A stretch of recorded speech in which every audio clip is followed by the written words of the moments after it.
நேயர்களே, இந்திய அரசியல்ல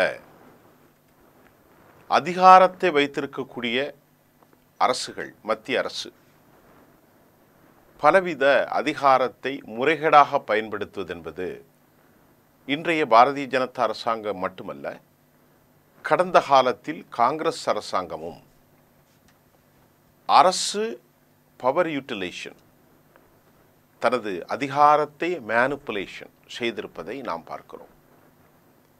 இன்றைக்கு பாரதிய ஜனதா அந்த அடிப்படையில் பலவித நடவடிக்கைகளை அவர்கள் தங்களின் மனம் போன போக்கில் செய்து கொண்டிருப்பது, சட்ட வடிவை அவர்கள் பெற்றிருப்பதுதான் மிக முக்கியமான காரணம். மிக முக்கியமாக அரசாங்கத்தை செயல்படாமல் முறிப்பது, இது பாஜகவின் கைவந்த கலை. அரசில் பங்கு பெற்று கொண்டிருக்கும் மெம்பர் ஆஃப் லெஜிஸ்லேட்டிவ், அந்த உறுப்பினர்களை விலை கொடுத்து வாங்குவது. இது கர்நாடகாவில் நடந்தது, இது மகாராஷ்டிராவில் நடந்தது. தமிழ்நாட்டில் அவர்களுக்கு அடிமை சாசனம் எழுதி கொடுக்கப்பட்டதால் எடப்பாடியை அவர்கள் அரவணைத்து கொண்டார்கள். இப்படி பல இடங்களில் பாரதிய ஜனதாவின் அரசு அத்துமீறி நடப்பது என்னவோ புதுமையான விவகாரம் ஒன்றும் இல்லை. அதே சமயம் இந்தியாவினுடைய அரசியலமைப்பு சட்டம் 1952 ஆண்டு பீப்புள் ரெப்ரசன்டேட்டிவ் ஆக்ட் என்ன சொல்லுது என்றால், மக்களால் தேர்ந்தெடுக்கப்பட்ட ஒரு அரசாங்கத்தை மக்களால் வீழ்த்தும் வரை அது தொடர வேண்டும். அதாவது பேலட்டின் மூலமாக, வாக்குச்சீட்டின் மூலம் ஜனநாயக உரிமைகளை பெற்ற ஒரு அரசாங்கத்தை இடைநீக்கம் செய்வதற்கு மத்திய அரசுக்கு எந்த ஒரு வகையிலும் உரிமை கிடையாது. இதுதான் முக்கியம். ஒன்றிய அரசு என்று இன்றைக்கு சொல்வது விவாதப் பொருளாக ஆக்கினாலும், மத்திய அரசு என்று சொன்ன விவாதப் பொருளாக ஆக்கினாலும், கூட்டாட்சி தத்துவம் என்பது மத்திய அரசின் வலிமையான ஒரு ஆயுதம். கூட்டமைப்புகள் இல்லாமல் கூட்டாட்சிகளின் வளர்ச்சியும் செழிப்பும் இல்லாத மத்திய ஆட்சி ஒன்று எண்ணி பார்க்கதே தவறு. ஏனென்றால் இந்தியா பன்முகத்தன்மை கொண்ட ஒரு மாபெரும் தேசம். தமிழ்நாடு, திராவிட மண், ஆந்திரா, கேரளா, கர்நாடகா, தெலுங்கானா, இந்த பகுதிகளுடைய கலாச்சாரங்களை ஒருமித்து பார்த்தால் மணிப்பூரிலும், மேகாலயாவிலும், சிக்கிமிலும், காஷ்மீரிலும் ஒரு மாற்றமான கலாச்சாரத்தை நாம் பார்க்கலாம். பீகாரிலும், உத்தரப்பிரதேசிலும், ஜார்க்கண்ட், உத்தராஞ்சல், மகாராஷ்டிரா மையப்பகுதிகளிலே இருக்கிற ஒரு மாறுபட்ட சூழல். இதுதான் இந்தியாவின் கூட்டாட்சி. இதை மதிப்பதற்கு அண்மை காலத்தில் பாரதிய ஜனதா முழுமையாக தவிர்த்து ஒற்றை சொல் ஒரு ஆட்சி கொண்டு வந்தது தற்போது நாம் அறிந்து கொள்ளக்கூடிய விகாரமாக இருக்கிறது. இன்றைக்கு மிக முக்கியமாக மரியாதைக்குரிய இந்திய நாடாளுமன்றத்தின் மிக முக்கிய அரசியலமைப்பை காக்க வேண்டிய பொறுப்பில் இருக்கும் நமது ஜனாதிபதி, இந்தியாவின் முதன்மை சிட்டிசன், கேட்க தேவையற்ற கேள்விகளை, அவசியமற்ற ஆலோசனைகளையும் அவர் வெளியிடுவதால் நாட்டில் சட்டத்தின் ஆட்சி கேள்விக்குறியாகி இருக்கிறதோ என்று எண்ணுவதற்கான ஒரு கட்டுரை டெல்லியிலிருந்து பேராசிரியர் அம்பேத்கர் பல்கலைக்கழகத்திலிருந்து வெளியாகியிருக்கிறது. அவற்றில் நிறைய கருத்துக்கள் சொல்லியிருக்கிறாங்க. இங்கிலாந்தினுடைய ஆட்சி முறை, இங்கிலாந்தினுடைய மன்னராட்சி முறைக்கு பின்பு அது ஜனநாயக ஆட்சியாக மாறிய முறையை அவர்கள் கேள்வி கேட்டிருக்கிறார்கள். இந்தியாவினுடைய நாடாளுமன்றம் ஒரு ஆட்சியை தன்னகத்தை கொண்டிருக்கிறது. சட்டமன்றங்கள் கீழமையாக வெளிவிவகாரத்துறைகளில் அவர்கள் ஆட்சி செய்வதில்லை. அதிகார குவிப்பு பகிர்ந்தளிக்கப்பட்டிருக்கிறது, வரி வசூல் பகிர்ந்தளிக்கப்பட்டிருக்கிறது.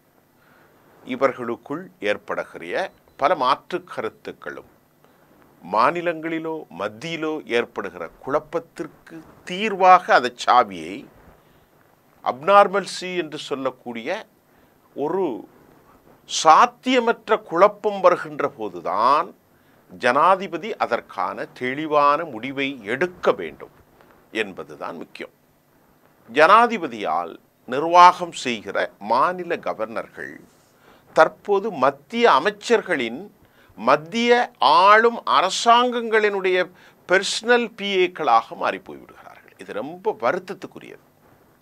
அதுதான் தமிழ்நாட்டில் நடக்கிறது. அதுதான் நஜீப் ஜங் டெல்லியில் நடந்தது மட்டுமல்ல, வெஸ்ட் பெங்காலில் நடந்தது மட்டுமல்ல, ஜெகதீப் தன்கரால் நடத்தப்பட்டது, ஆரிஃப் முகமது கானால் நடத்தப்பட்டது, RN ரவியால் தமிழ்நாட்டில் நடத்தப்பட்டது, கிரண்பேடியால் பாண்டிச்சேரியில் நடத்தப்பட்டது, ஆரிஃப் முகமது கானால் கேரளாவில் நடத்தப்பட்டது, இப்பொழுது வட இந்தியாவிற்கு மாறி இருக்கிறது. டாக்டர் தமிழிசை சவுந்தரராஜனால் தெலுங்கானாவில் உருப்பெற்றது. அது ஜனநாயகத்திற்கு இது எந்த விதத்திலும் நன்மை பயக்காது தோழர்களே. அரசாங்கம் தேர்ந்தெடுக்கப்பட்ட அரசாங்கத்திற்கான அது எல்லா உரிமையும் இருக்கிறது. கான்ஸ்டிடியூஷன் கொடுத்திருக்கிறது. இந்தியாவிலே வரி விகித விகிதாச்சாரத்தை எப்படி பிரிக்க வேண்டும், பிளானிங் கமிஷனில் எத்தனை சதவீதம் எப்படி கொடுக்கப்பட வேண்டும், எல்லாம் பேராசான் அம்பேத்கர் தெளிவுபடுத்தியிருக்கிறார். ஆனால் தமிழ்நாடு போன்ற மாநிலங்களில் நாம் இன்னைக்கு எடுப்போம். நஜீப் ஜங்கெல்லாம் முடிஞ்சது.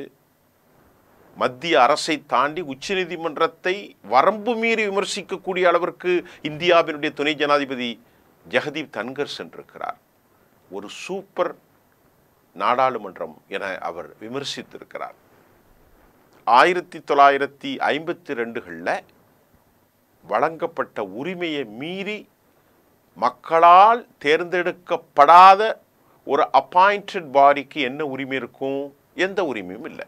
அவர் ஒரு பொம்மை, ஒரு அலங்கார பதவியிலே அமர வைக்கப்பட்டிருக்கக்கூடிய ஒரு ஆசான், அவ்வளவுதான். தமிழ்நாடு சட்டமன்றமாக இருந்தாலும் ஒரு திட்டங்களை போட்டு மாநிலத்தில் பெரும்பான்மை உறுப்பினர்களின் ஆதரவோடு தான் அது அமைச்சருக்கு அமைச்சரவையின் பரிந்துரையின் அடிப்படையில் தான் RN ரவிக்கு கொடுக்கப்படுது. அது எந்த விவகாரமாக இருந்தாலும் சரி. இன்றைக்கு வக்ஃபு சட்டத்தை 288 உறுப்பினர்களை வைத்து பாஸ் செஞ்சாங்க. யாரு? மத்திய பாரதிய ஜனதா ஹிந்துத்துவ தேசியவாத அரசு. ஆனால் அது இரவு வரைக்கும் நடந்துச்சு, நடுநிஷி வரைக்கும். அப்ப அதில் உங்களுக்கு உரிமை இருக்கின்ற போது அதே உரிமையை மாநிலத்தில் இருப்பதை மத்திய அரசு எவ்வாறு தடுக்கிறது? இதுதான் நமது கேள்வி. 288 உறுப்பினர்களின் ஆதரவை பெற்று 8 லட்சத்துக்கு மேற்பட்ட 9 லட்சம் ஏக்கர்களை கொண்டிருக்கக்கூடிய வக்ஃபு சொத்தை ஒரு மாவட்ட கலெக்டரால் தீர்வளிப்பதற்கு முழு உரிமை கொடுக்கக்கூடிய திருத்தத்தை கொண்டு வந்து உங்களால் எடுக்க முடிகிறது என்றால் 234 தமிழ்நாடு சட்டமன்றமாக இருந்தாலும் ஆந்திர சட்டமன்றமாக இருந்தாலும் அந்த சட்டமன்றங்களில் மக்களால் தேர்ந்தெடுக்கப்பட்ட மக்கள் பிரதிநிதிகளுக்கு இருக்கிற உரிமையை கபலீகரம் செய்கிறது பாஜக. நல்லா கவனிங்க. அது நல்ல திட்டமோ கெட்ட திட்டமோ, ஆனாலும் அரசியலமைப்பு சட்டம் மாநில அரசாங்கங்களுக்கு மத்திய அரசுகளுக்கு அந்த உரிமையை கொடுக்கிறது. நீங்கள் மத்திய அரசில் ராஜ்யசபாவில் அதே மாதிரி லோக்சபாவில் பெரும்பான்மை அதிகாரத்தை பயன்படுத்தி உங்களின் மீது வைக்கப்பட்ட பல அதிகாரத்தை அவர்களின் மீது செலுத்தி எப்படியோ வெற்றி பெறுகிறீர்கள். அப்படித்தான் தேர்தல் கமிஷன் விவகாரத்தில் ஆர்டினன்ஸ் கொண்டு வந்தீங்க. எப்படி? ஒருவர் மோடி, மற்றொருவர் ராகுல், மூன்றாவதுவர் உச்சநீதிமன்ற நீதிபதி தான் இருக்கணும். மூன்றாவது வரும் மோடியுடைய ஆளா போட்டு உங்களால் கொண்டு வர முடிஞ்சது. அப்படித்தானே? ஆனால் பாபரி மஸ்ஜித் விவகாரத்தில் 142 சட்டத்திட்டத்தை பயன்படுத்தி உண்மையிலே எந்த ஆதரவும் எந்த ஒரு ஆதாரமும் இல்லை. ஆனாலும் அங்கே கட்டப்பட்டு 5 ஏக்கர் நிலம் ஒதுக்கப்பட்டது. அதுதானே சட்டத்தின் ஆட்சி. 370 ஆப்ளிகேஷன் அப்படித்தானே கொண்டு வந்தீர்கள். இன்றைக்கு தமிழ்நாட்டில் இருக்கிற நீதிமன்ற கவர்னர்கள் மட்டுமல்ல, எல்லா கவர்னர்களுக்கும் இருக்கிற உரிமை என்னவோ மட்டுப்படுத்த உரிமை தான். அவர்கள் நிர்ணயம் செய்யப்பட்ட தேர்ந்தெடுக்கப்பட்ட மக்கள் பிரதிநிதிகள் அல்ல. அவர்கள் நிர்வாகத்திற்காக அமர வைக்கப்பட்ட ஒரு எடுபடிகள் தான். அதை நல்லா புரிந்து கொள்ளுங்கள்.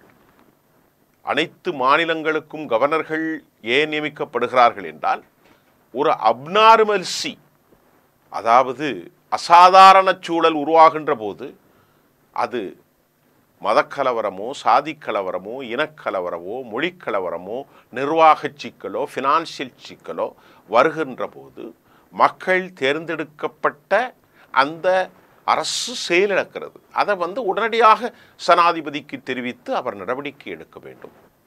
கவர்னருக்கு அழைப்பு இருக்க வேண்டும். மாநில அரசாங்கத்தினுடைய பிரசங்கமாக அவர் ஒரு ஒளிப்பேழையாக செயல்படுகிறார். சட்டமன்ற கூட்டத்தில் அழைக்கப்படுகிறார், பேச வேண்டியதை இவர் இஷ்டத்துக்கு அவர் வைக்கின்றார். சட்டமன்ற கூட்டத்தொடரில் எடுக்கப்படுகிற நடவடிக்கைகளை 10க்கு மேற்பட்ட மசோதாக்களை அவர் தாமதப்படுத்துகிறார். இது எந்த விதத்திலும் நீதி இல்லையே. இதை தேன்றி மரியாதைக்குரிய ஜனாதிபதி அம்மையார் அவர்கள் இன்றைக்கு கிடப்பில் போடப்பட்ட மசோதாக்கள் விவகாரத்தில் 14 கேள்விகளை அவர்கள் எழுப்பியிருக்கிறார்கள். அதை ஏற்கனவே நாம் பேசினோம். 142 சட்டத்திட்டத்தின் அடிப்படையில் மாநில அரசுகள் எடுக்கப்பட்ட முடிவுகளில் as soon as possible என்று சொல்லப்பட்டிருக்கிறது. எவ்வளவுக்கு விரையுமோ அவ்வளவு விரைவு. ஒரு கருத்தை நான் இங்கே சட்ட நுணுக்கத்தை சொல்ல விரும்புகிறேன். மாநில அரசுகள் ஒரு பிரணனையை கொண்டு வருகிறார்கள், ஒரு தீர்மானத்தை முன்மொழிந்து அது ஜனாதிபதிக்கு அனுப்புவதற்கு கால வரையறை இருக்கிறதா என மரியாதைக்குரிய ஜனாதிபதி திரௌபதி முர்மு அவர்கள் கேள்வி எழுப்பியிருக்கிறார்கள். அதற்கு பதிலளிக்க 5 பேர் கொண்ட நீதிபதிகள் இன்றைக்கு அமர்த்தப்பட்டிருக்கிறார்கள் அந்த விவகாரத்தை தாண்டி. ஆனால் நிச்சயமாக அது அவர்களுக்கு வாய்ப்புத்தான். காலம் நிர்ணயிக்கப்படவில்லை, நேரம் நிர்ணயிக்கப்படவில்லை. ஆனால் 142 சட்டத்தை அவர்கள் வழிமுறிவதற்கு ஒரு காலம் as soon as possible. மக்களால் தேர்ந்தெடுக்கப்பட்ட மக்கள் பிரதிநிதிகள் ஒரு ரெக்கமெண்டேஷனை, பரிந்துரையை ஜனாதிபதிக்கு அனுப்புவதற்கு as soon as possible.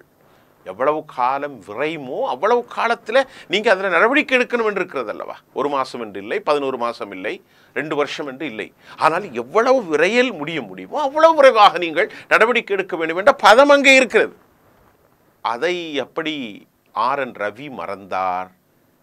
அதை எப்படி, அதுதான் வழக்கில் திமுக சென்று வழக்காடு மன்றத்திலே போய் நீதிபதிகள் 142 சட்டத்தின் கீழ் உடனடியாக அவற்றை பாஸ் செய்ய வேண்டும் என்று சொல்லி இன்றைக்கு உடனடியாக அவர்கள் அனுப்பியிருக்கிறார்கள். பல சட்டங்களை இன்னும் பல பெண்டிங்கில் இருக்கிறது. ஆகவேதான் இந்த தீர்ப்பு குறித்து பாஜகவினுடைய இந்த அணுகுமுறையும் ஒற்றை ஆட்சி முறைக்கு இணைப்பாக அவர்கள் மாநிலத்தில் நிர்வாகம் செய்வதற்கான கவர்னர்களின் மூலம் இந்த அதிகாரத்தை அவர்கள் மட்டுப்படுத்த நினைக்கிறார்கள். அரசியலமைப்பு சட்டமும் சரி, உச்ச நீதிமன்றமும் சரி, பலமுறை குடியரசுத் தலைவருக்கும் ஆளுநருக்கும் தன்னிச்சையாக செயல்படும் உரிமை கிடையாது என்பதை தெளிவுபடுத்தியிருக்கிறது. அவர்கள் ஒன்றிய மற்றும் மாநில அமைச்சரவையின் அறிவுரைப்படித்தான் செயல்பட வேண்டும் என்று அழுத்தம் திருத்தமாக கூடியிருக்கின்றன. நல்லா புரிஞ்சுக்கிடுங்கோ. அப்படி இருக்கும்போது பிரச்சனை எங்கே வருகிறது என்றால், நாடாளுமன்ற சட்டமன்ற நிறைவேற்றும் சட்டங்கள் எத்தனை நாட்களுக்குள் குடியரசுத் தலைவரோ ஆளுநரோ இல்லை என்று சொன்னாலும் இந்த as soon as possible எல்லா முடிவுகளும் அடைந்து விடுகின்றது. நாடாளுமன்ற சட்டமன்றம் மீண்டும் சட்டத்தை நிறைவேற்றி அனுப்பினால் வாய் பேச்சு இல்லாமல் திருப்பி அனுப்பணும். அப்போ உனக்கு அங்கே அதிகாரம் இல்லை. நீ you have a right to ஒரு ப்ளீட் பண்ணலாம், உடனே திருப்பி அனுப்பலாம். நான் ஏற்கனவே சொன்னேன். இதை போன்று சட்ட பிரச்சனைகளை காலக்கெடு விதிக்காததை பயன்படுத்தி RN ரவி போன்றவர்கள் அநியாயமாக அரசியலமைப்பு சட்டத்துக்கு எதிராக அவர்கள் செயல்படுகிறார்கள் என்பதுதான் ஒரு பத்திரிகையாளன் பார்வையாக இருக்க முடியும். அம்பேத்கர் பல்கலைக்கழகத்தினுடைய வெளிப்பாடு கட்டுரை அதைத்தான் சொல்கின்றது. ஆளுநருக்கு அதிகாரம் உள்ளதா என்பதுதான் கேள்வி. ஆனால் நீங்கள் மாநிலத்தின் செக்குலராக இருந்து கொண்டு சனாதனத்தை எப்படி பரப்ப முடியும்? ஒரு கேள்வி எழும் அல்லவா? அப்படிப்பட்ட நடுநிலையாக மக்கள் பிரதிநிதியாக இருக்க ஒருவர் சனாதனத்தை பரப்புகின்றீர்கள். வாழ்வியல் நெறியாக சனாதனம் இருக்க வேண்டும் என்ற பரப்புரை செய்வது இது ஒரு தனிப்பட்ட NGO அமைப்பா, ஒரு ஆர்கனைசேஷனா? இல்லையே. அப்ப எல்லா விதத்திலும் மாறி போகிறீர்கள். இதில் திமுக அதிமுக அல்ல. இன்னைக்கு திமுக ஆட்சி போனால் நாளைக்கு வேற ஒரு அதிமுக ஆட்சி வரும். அன்றைக்கும் இதைத்தான் நீங்கள் செய்ய போறீங்க. மக்கள் பிரதிநிதிகளால் உருவாக்கப்பட்ட சட்டம் இயற்றும் அரசாலும் அதிகொண்ட அரசாங்கத்தின் தலைமை ஒன்றுதான். சட்டத்தின் ஆட்சியை உறுதி செய்யும் உச்சநீதிமன்ற தலைமை ஒன்றுதான். அரசு இயந்திரத்தின் ஒட்டுமொத்தமாக தலைமை ஒன்றுதான் என இறையாண்மை 3 பகுதிகளாக பிரிந்திருக்கிறது. நீதிமன்றம், நாடாளுமன்றம், சட்டமன்றம். அப்படி இருக்கின்ற போது இந்த 3 பிரிவுகளின் வடிவமைப்பதில் இங்கிலாந்து மாதிரியை பின்பற்றுவதா அமெரிக்கா மாடலை பின்பற்றுவதா என்ற கேள்வியும் எழுகின்றது. அது வேறு விவகாரம். நான் அந்த விவகாரத்திற்கு போகவில்லை. இந்தியா இங்கிலாந்து போலவே மன்னராட்சியில் ஊறிய நாடு என்பதாலும் வேறு பல்வேறு காரணங்களாலும் இங்கிலாந்து மாதிரியை பின்பற்ற முடிவு செய்யப்பட்டது. இது அந்த காலத்தினுடைய விவகாரம். இப்ப கூட்டாட்சி தத்துவத்தில் பிரதமர் நேரு குடியரசுத் தலைவர் ராஜேந்திர பிரசாத்துக்கு கருத்து மாறுபாடுகள் வந்தன. ஆனால் குடியரசுத் தலைவருக்கு எந்த தன்னிச்சையான அதிகாரமும் கிடையாது. கடந்த கால பதிவு கவனமாக கருத்துக்கொள்ளுங்கள். there is a no right, அது பிரதமருக்கு மட்டும்தான் உண்டு என்று அறிவுறுத்தப்பட்ட பின்னர் பல சந்தர்ப்பங்களில் பிரச்சனைகள் எழுந்துள்ளன. அந்த விளக்கங்களை எல்லாம் கொடுத்து அவர்களுக்குள் ஒரு இணக்கம் ஏற்படுத்தப்பட்டு அது இணங்கித்தான் ஆக வேண்டும், இல்லாவிட்டால் அரசாங்கம் செயல்பட முடியாது. ஒரே ஒரு பவர் செக்டார் தான் இருக்கணும். நீதிமன்றம் ஒரு செக்டர், நாடாளுமன்றம் ஒன்று, லெஜிஸ்லேச்சர், எக்ஸிக்யூட்டிவ், இதெல்லாம் தனித்தனியாக இருக்கு. ஆனால் இங்கே மோடி அரசு என்ன செய்யுதுன்னா RN ரவியின் மூலமாக அரசாங்கத்திற்கு அழுத்தம் கொடுக்கிறது. ஆரிஃப் முகமது கான் மூலமாக, நஜீப் ஜங் மூலமாக டெல்லியில் கெஜ்ரிவாலுக்கு, அதே பண்ணி ஜெகதீப் தன்கரின் மூலமாக வரம்பெல்லாம் மீறி பேசுகிறார். கொஞ்சம் மனசாட்சி நம்ம விட்டு பேசணும், நடுநிலையோடு பேசணும். தேர்தல் கமிஷன் விவகாரத்தில் எப்படி கமிஷனர் நீ நியமிக்க முடியும்? உச்சநீதிமன்றத்தில் ஒரு ஆள் இருக்கணும். வரம்பு மீறி வரம்பு மீறி வரம்பு மீறி நாளை வீழ்ச்சி வருகின்ற போது இந்த வரம்பு மீறுகளை உலகம் மறக்காது. அப்படித்தான் இன்றைக்கு நடக்கிறது. நாட்டில் எவ்வளவோ கட்சிகள் இருக்கும். நாடாளுமன்றத்தில் ஆளுங்கட்சிகள் எதிர்க்கட்சிகள் என்று இருக்கும். அதனால் பிரதமர் ஒரு கட்சி ஒரு தரப்பாக சார்ந்தவராகத்தான் இருப்பார். அனைவருக்கும் பொதுவாக ஒரு அலங்காரத்தன்மை உருவாகத்தலைமை இருப்பது நல்லது என்பதற்காக குடியரசுத் தலைவரே தவிர அவர் சட்டங்களை சட்ட சபைகளை நிராகரிப்பு செய்து முட்டுக்கட்டை போடுவதற்கு அல்ல.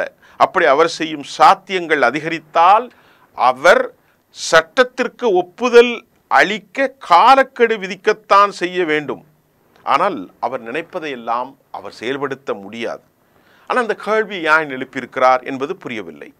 சுருங்க சொன்னால் மக்களாட்சியினுடைய அதிகாரம் நாடாளுமன்றம், சட்டமன்றம், சட்டத்தின் அதிகாரம் உச்ச நீதிமன்றம். நல்லா புரிந்து கொள்ளுங்கள்.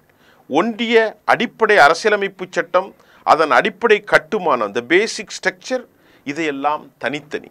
ஆக இந்த மூன்றும் இணைந்த அரசு இயந்திரத்தை, நிர்வாக இயந்திரத்தை கொண்ட ஒரு அகலமான மொத்த உருவத்திற்கு பெயர்தான் அரசு, ஸ்டேட். கீழ்மை இருப்பவர்களை மேலே இருக்கிறவங்க அதிகாரம் பண்ணக்கூடாது. சட்டத்தின் ஆட்சி செய்யக்கூடிய உயர்நீதிமன்றம் இங்கு அதிகாரம் பண்ண முடியாது. இவர்களுக்குள் எழும் தாபாவுக்கு தீர்மானிப்பதற்காகத்தான் சட்டத்தின் ஆட்சி நீதிமன்றம், பெடரல் ஸ்ட்ரக்சரில் பகிர்ந்தளிப்பதற்காகத்தான் நாடாளுமன்றம், கீழே இருக்கக்கூடிய ஸ்டேட்டில் இருப்பதை திட்டங்கள், மக்களின் பிரதிநிதிகள் அனைத்தையும் ஒருங்கிணைப்பதற்காகத்தான் சட்டமன்றம், லெஜிஸ்லேச்சர். நாடாளுமன்றம் என்ன சொல்லுது? பிரதமர் தனக்குள்ள ஒரு ஆளை வச்சு கீழே இருக்கக்கூடிய அமைப்பை சீரழிக்கிறார். RN ரவிலாம் நியாயம் பேசுகிறாங்க. தேசிய அளவிலான ஒன்றிய அரசாங்கத்திற்கு ஒரு உருவாக்க தலைவர் குடியரசுத் தலைவர் என்றால், மாநில அரசாங்கத்திற்கு உருவாக்க தலைவர் தான் ஆளுநர். குடியரசுத் தலைவருக்கு இல்லாத அதிகாரம் எதுவும் இவருக்கு இருக்க முடியாதே. எல்லா விஷயத்திலையும் குடியரசுத் தலைவர் வந்து சந்திக்கிறாரா நாடாளுமன்றத்தில்? அப்போ கவர்னர் ரவி மட்டும் ஏன் இங்கே வந்து அதிகாரத்தை மட்டுப்படுத்துகிறார் என்ற கேள்வியை அம்பேத்கர் யூனிவர்சிட்டி கேட்டிருக்கிறது. குடியரசுத் தலைவருக்கும் ஆளுநருக்கும் வேறுபாடு எங்கே வருகிறது என்றால், குடியரசுத் தலைவர் மக்கள் பிரதிநிதிகளால் மறைமுகமாக தேர்ந்தெடுக்கப்படுகிறார். ஆளுநர் ஒன்றிய அமைச்சரவை பரிந்துரையின் பேரில் மாநிலங்களுக்கு நிர்ணயிக்கப்படுகிறார். இது ஒரு நுட்பமான பிரச்சனை தான். ஒன்றிய அரசை ஆளும் கட்சிகள் விருப்பம்தான் குடியரசுத் தலைவர் தேர்தலில் முக்கியத்துவம் பெறும். ஏனெனில் அவர்களுக்கு நாடாளுமன்ற பெரும்பான்மை இருக்கும். சில மாநிலங்களில் அவர்கள் ஆட்சியில் இருப்பார்கள். பல ஒன்றிய ஆளும் கட்சி சேர்ந்தவரோ அல்லது அவருக்கு இணக்கமானவர்களோ குடியரசுத் தலைவரை தேர்ந்தெடுப்பார்கள். அவருக்கு இல்லாத அதிகாரம் அவரால் நிர்ணயிக்கப்படும் ஒரு அப்பாயிண்டட் பாடிக்கு எங்கிருந்து வந்தது? ஆகவே மாநில மக்களின் சுயாட்சி தேர்வினை மதிப்பிழைப்பு செய்வதற்காகத்தான் தமிழ்நாடு கவர்னர் இவ்வளவு மோதலை பின்பற்றுகிறார். அது மிக முக்கியம். பெரும்பான்மை சட்டத்தில் நிரூபிக்க செய்ய வேண்டும். நாடாளுமன்றத்தில் எப்படி மோதவில்லையோ, ஆனால் தமிழ்நாடு போன்ற மாநிலங்களில், வேறு மாநிலங்களில் ஆளுநருக்கு அரசியலமைப்பு சட்டத்தில் எந்த உரிமையும் இல்லை. ஆளுநருக்கு டிஸ்கிரிஷனரி என்று ஒரு பவர் இருக்கிறது என்றால் அது எப்பொழுது இருக்கிறது என்பதைத்தான் அசாதாரண சூழ்நிலையில் மட்டும்தான் இருக்கிறது. ஆளுநருக்கும் குடியரசுத் தலைவருக்கும் சட்டங்கள் ஏற்பளிக்க காலக்கெடு விதித்தது கூட்டாட்சி தத்துவத்தை வலுப்படுத்தும் தீர்ப்பு என்பதை பாரதிய ஜனதா கண்டிப்பாக இதை சிந்திக்க வேண்டும் என்கின்றார்கள் அம்பேத்கருடைய பேராசிரியர் ராஜன் கிருஷ்ணா. ரொம்ப சொல்றார். இன்னைக்கு உச்சநீதிமன்றத்தினுடைய தீர்ப்பு ஆளுநருக்கும் குடியரசுத் தலைவருக்கும் சட்டங்களுக்கும் ஏற்பளிக்க காலக்கெடு விதித்தது குடியரசு தத்துவத்தை கூட்டாட்சி தத்துவத்தை வலுப்படுத்தும் தீர்ப்பு என்பதை பாரதிய ஜனதா புரிந்து கொண்டு வரவேற்க வேண்டும் என்று அம்பேத்கர் யூனிவர்சிட்டியினுடைய பேராசிரியர் கருத்து தெரிவிக்கிறார். பாஜக புரிந்து கொண்டு வரவேற்க வேண்டும். குடியரசுத் தலைவரை பயன்படுத்தி மேம்பாடுகள் அரசமைப்பை சீர்குலைக்க செய்துவிடக்கூடாது. காங்கிரஸ் பன்முகத்தன்மை உணர்ந்தால்தான் இந்து மகா சபாவை சேர்ந்த ஷியாமலா பிரசாத் முகர்ஜிக்கு முதல் அமைச்சரவையிலே நேரு இடமளித்தார் என்று குறிப்பிட்ட அம்பேத்கர் யூனிவர்சிட்டியினுடைய பேராசிரியர் இளம் ஜனசங்க தலைவர் வாஜ்பாயை குறித்து இந்த இளைஞர் ஒரு நாள் இந்த நாட்டின் பிரதமராவரா என்று கூறும் பரந்த மனப்பான்மை அரசியல் முதிர்ச்சி நேருவுக்கு இருந்தது. ஆக அப்படி விட்டு கொடுத்தார்கள் ஒற்றுக்கொருத்தர்கள். அப்படிப்பட்ட ஒரு அதிகாரம் விட்டு கொடுத்தல் இல்லாமல் நான் தான் என்று பாஜக இன்றைக்கு RN ரவியின் மூலமான எடுபடிகளால் அரசாங்கத்தை, இது திமுகவுக்கு மட்டும் நான் சொல்லலை, எல்லா மாநிலமும், மமதாவுக்காக இருந்தாலும் அரவிந்த் கெஜ்ரிவாலுக்காக இருந்தாலும் பிரணாப் விஜயனுக்காக இருந்தாலும் அல்லது ரேவந்த் ரெட்டிக்காக இருந்தாலும் சித்தராமையாக்காக இருந்தாலும் சந்திரபாபு நாயுடுக்காக இருந்தாலும் பொருந்தும். மாநில அரசாங்கத்தினுடைய அதிகாரத்தை மட்டுப்படுத்த தேர்ந்தெடுக்கப்பட்ட ஒரு மனிதனுக்கு எந்த உரிமையும் இல்லை. RN ரவி உடனடியாக மாற்றப்பட வேண்டும். அப்படி மாற்றினால் நெறிமுறைகளை பேசிய அதை விழுமியங்களை காக்கக்கூடிய ஒரு அரசாங்க மத்திய அரசு மாறும் என்பதுதான் நமது பார்வையாகும். நன்றி.